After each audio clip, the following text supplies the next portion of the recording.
Welcome to another quick and dirty review. I'm Joe. I'm Faust. And today we're bringing you SpiderMan Homecoming. Wait, is this Tobey Maguire? No. Oh, Andrew Garfield? No. Tom Holland? No. No, it is Tom Holland. Is it Tom Holland? It's Tom Holland. Oh, it is Tom Holland. Oh, okay. So now that we've identified which Spider-Man that we're rehashing and whether or not this will be relevant in 10 years, here's my first... I need to roll into this first. Mm-hmm. I liked Tobey Maguire. He was good for the time. Mm-hmm. It was 20 years ago. Mm-hmm. He had a solid feel of the original kind of Peter Parker for the first two movies. The third one is like Highlander 2. But... Okay. And well, especially with Doc Ock. Okay. I'm going to answer that with a further admission that's probably going to lose us views immediately. Okay. I liked Val Kilmer as Batman. But he had fun with it. But he had fun with it. He had fun with it and everything like that. But you have to understand that the Tobey Maguire is the Val Kilmer, one to one there, because it really was like the Batman Forever villains showing up in Spider-Man. Okay, so one, if we're going to talk about Spider-Man Homecoming, I'm going to rank them real quick because this is how I feel. Okay. Spider-Man 2, the one with Doc Ock, the one with Tobey Maguire, is still the quintessential in my opinion. It spawned one of the greatest Spider-Man games that has ever existed as well. Yeah, and it is a solid piece. Next would actually be the Amazing Spider-Man with Andrew Garfield. Yeah. The first one. Minus some of the plot holes and stuff like that. That's number 2 in my book.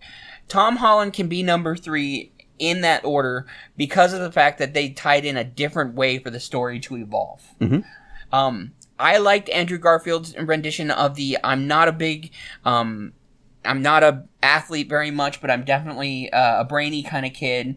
Tobey Maguire had the innocence and did kind of like but I might have something more behind that, but still I'm kind of brainy at the same time. Mm-hmm. Tom Holland goes back to the idea of what the hell am I doing? I'm Spider-Man. Mm-hmm. And so that refreshes the whole idea of when Peter Parker was brand new to the scene. This is set when he's 15 years old. I don't really like the Tony Stark tie-in, but that's because I'm not part of I was going to say the new gen stuff. Yeah, the one key way that they can manage to make a successful Spider-Man movie is to make it like a quarter Iron Man movie as well. Yeah, and I mean, I understand that they're trying to introduce him into the Marvel universe since Marvel didn't own Spider-Man for a while, and it wasn't until Sony made a deal that this was all starting to kind of roll together. Mm-hmm. So yeah, I agree with you so far. Yeah, so and that's definitely where I'm going to start because I was okay with Tom Holland. I miss Andrew Garfield. I think he was a solid Spider-Man. Yeah. I thought he was too, and I don't understand why they let him go and they wanted to go with a new one overall. There's a whole lot of drama and controversy going on about that, and some people are in one camp and other people are in another. Whatever. This is the way it is now. Right.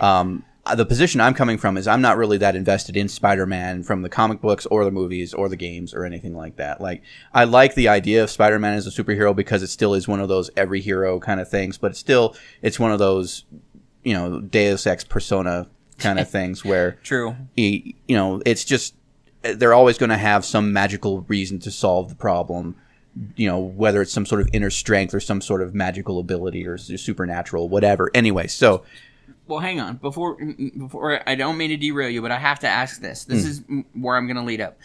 When we watched all the Batman movies, from Keaton to Kilmer to Clooney to Bale to Batfleck. Batfleck. Well, we haven't seen a Batfleck movie yet. Yeah, true. Not all the way through. But one of the problems I had with all of those is the fact that they seem to beat you over the head with the origin story. Look, Martha died. Look, Martha died. Look, yeah. Martha. But in this one of the nice things that they didn't do, and I think Marvel actually might have had some influence on this one, is that they didn't go, he's an orphan. Isn't this sad? And it was just like, that's his Aunt May, and this is what's going on. Yeah. And they didn't bring out the whole... Yeah. That is one of the major strong points that I was going to mention about this movie. It's not an origin story. Not really. Yeah, not really. It's a coming of age story, certainly. It's sort of pushing him on the path to coming of age. But it is certainly not, oh no, spider gets bit, blah blah blah. Yeah, you don't see him get bit by the spider. In fact, there's a very big exposition point with his best friend who's basically does the quick rundown. How did you get it? Where did you get it? Why can't I get it? And you're just, and it's real quick. It's just like spitfire. It's rapid fire. It just gets it out of the way and says, okay, if you absolutely need to know, and why the hell are you seeing a Spider-Man movie if you need to know this? Yeah. Yeah. And so it goes over that very well. The problem I had with this movie is that for some reason I didn't feel like I got invested until about 90 minutes in. That's also because our generation, and I'm willing to say that, has grown up on the freaking fact of, look, it's a teen movie, and look, it's high school. I don't want to see high school interactions. This is a good superhero flick, and I do like Tom Holland's Spider-Man. This is a horrible high school movie. Yes, it is a horrible high school movie. Don't like Tom Holland's Peter Parker. I can give you that, because there's a lot of points where, I mean, the other Parker and the other Peter, basically, Garfield's character did it very well. Toby's character did it very well. To start with. Right, before 3. But those characters, when Peter has to go missing or go do something else or to try to go be Spider-Man, their characters were like, oh, I have this going on, or they did the photographer bit and stuff like that. He makes up the dumbest excuses on the face of the planet to do things. I have to go because my grandmother's on fire. And, I'll be right back. Yeah. Go ahead. The thing about it is, and to further that, it's not an origin story thing. You don't really see much of the origin of any of the villains or anything coming into it as well. Right. So, not liking Tom Holland's Peter Parker, I don't think it's Tom Holland's fault. I think he has great range and good delivery. Oh, yeah, definitely. I think it's more just how this whole high school thing it played out and how inoculated I am against high school movies with stuff like 10 Things I Hate About You and American Pie and things like that, just constantly inundating me, being the things that I have to avoid seeing and eventually see anyway because it makes good TV or something. Yeah, and I mean, this is not me telling you to not see the movie. I think it's worth seeing. This is definitely a movie worth seeing in order to redeem Spider-Man if you feel like Garfield was sold short or what's his name again? Tobey Maguire. Kind of ruined the whole. He left a bad taste in your mouth. This is at least a decent treatment of Spider-Man. Yeah. And a Spider-Man movie. I think that's really great, and it also does wonderful kind of way of showing the whole heroic dilemma that goes on with Peter and Spider-Man. How he has to balance those two things and ultimately make a decision that's for the greater good, and it doesn't beat you over the head with that.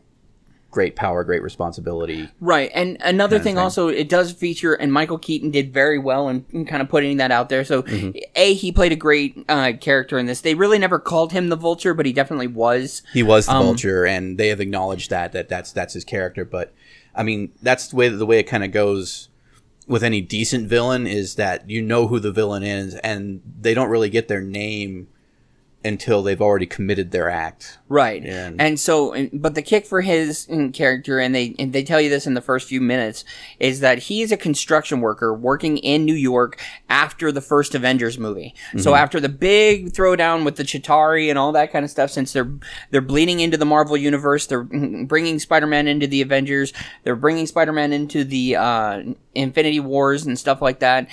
His character is a construction worker who's cleaning up in New York, who gets absolutely boned by the federal government and by the local government, by them basically telling him to go pound sand after he spent all this money. Yeah, he spent all this money. He had been told he got the contract to do the cleanup. Yeah, and he was going to go in there and do a legitimately good blue-collar job and clean up everything and do it by the book and everything, and he overextended himself to do that. And then they screwed him over hardcore. So this shows the essence of the working class trying to take care of something in a superhero-esque environment where they're going to spawn their own enemies from this. Yep. And it's because people are not going to be happy with how they're being treated or basically... Or it's like, this world's changing, we're going to have to change too. Exactly. Kind of thing.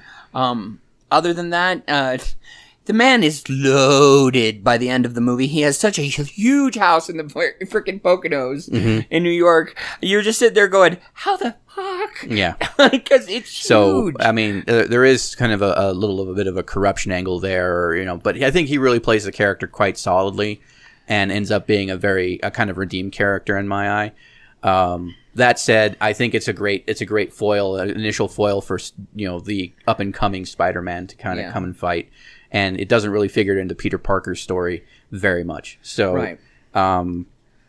Essentially, I'd say the movie is worth going to go see if you're not really that jaded against high school movies. Maybe you'll get a better feeling or a better sense from the high school stuff. Me personally, it just drives my eyes away from the screen. Yeah, so, and there were times where I noticed that it was just like, "Are you bored, bro?" I was, and so and there's definitely that. One, stay for the gotchas, especially the one after the credits. Stay for both gotchas. There are two. It is worth waiting. Yeah, and they're quite hilarious. Yeah. The other one is I would like to make a plea. I know this will probably never hear his ears, but John Farrow, you play Happy. I know your character is that like terse, like over machoed kind of character, and you even break that a little bit at one point going, I need this job. Mm-hmm.